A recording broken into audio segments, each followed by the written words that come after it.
It is so profound.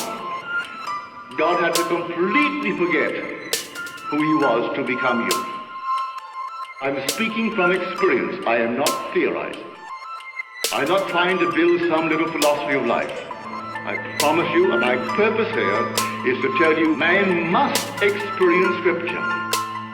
To sit down and work out some little philosophy of life, millions have done it, and they're all over the world, little isms all over the world.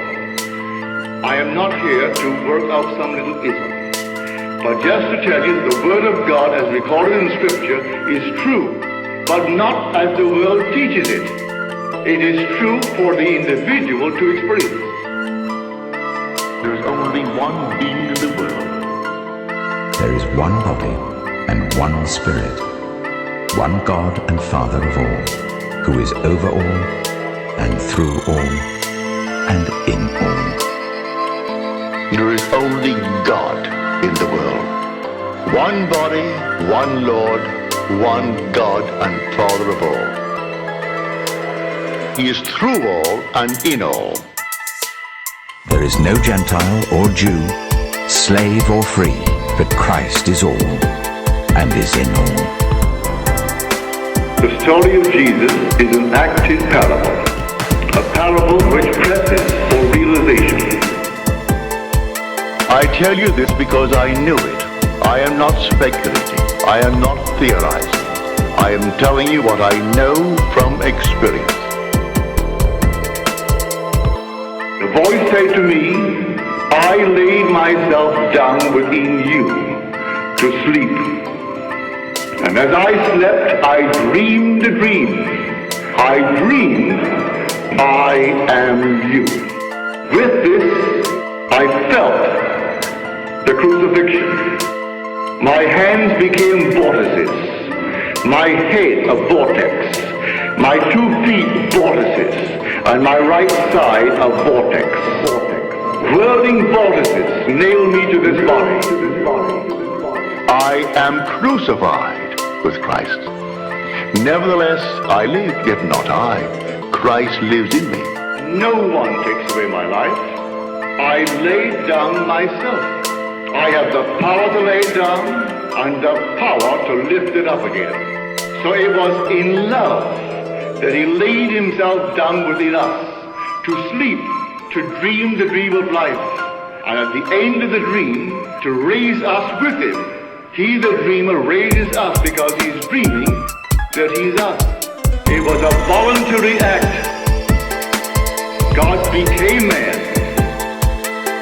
that man may become God. That man may become God. This is the gift of the Father. I carry in my body the death of Jesus, that I may also manifest the life of Jesus in my body.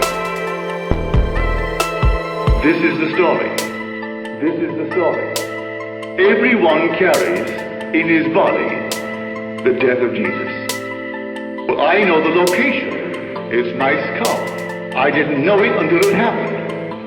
And so when it happened, and I woke within my skull to discover the skull to be a tomb, to be a sepulcher, it was only then that I realized that that's where he was buried.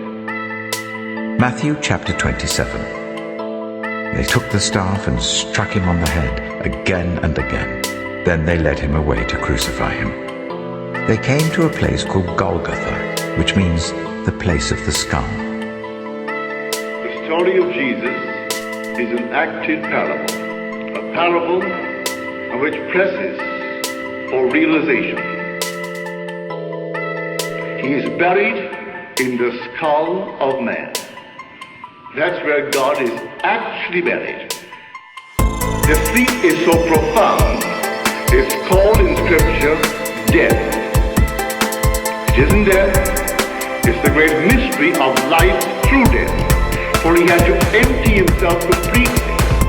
He completely emptied himself and took upon himself the form of man. The only cross is the human body. He is crucified at the birth of a child. That is when Christ is crucified. And he wears it until the very end. And you come out of it. And then memory returns. The whole thing is a returning of memory. You never left your immortal home, save in your dream. And becoming man, he dreams the dream of life and takes himself through this dream of horror. He conceived the play, and he alone plays all the parts. His name forever and forever is I am.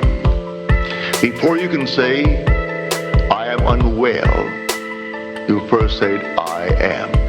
I am happy. Before you said happy, you said, I am. That's his name forever and forever. It's the root, your essential being, and you can't get away from it. But you are dreaming. You are dreaming the part that you're now playing.